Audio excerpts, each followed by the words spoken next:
मित्रांनो नमस्कार. आज तारीख आहे 8 ऑगस्ट 2024. तर आज आपण विजापूर येथे एका प्लॉट व्हिजिटला जात असताना जळकी ते इंडी रोडला मला असे काही झाडांना काहीतरी काट्या बांधल्या आढळून आल्या.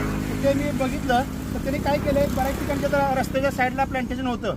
आपली ओरड असते की आम्ही दारापुढे झाडं लावतो पण ती झाडं टिकत नाहीत, शेळ्या खात्यात वगैरे बराच प्रकार असतो. तर यांनी काय केले, जे त्यांनी झाडं लावलेत त्या झाडाला पूर्ण ज्या आपल्या चिलारच्या काट्या असतात, काट्या जे आहेत ते पूर्ण झाडाकडच्या भोवतानी त्यांनी पूर्ण बांधलेत.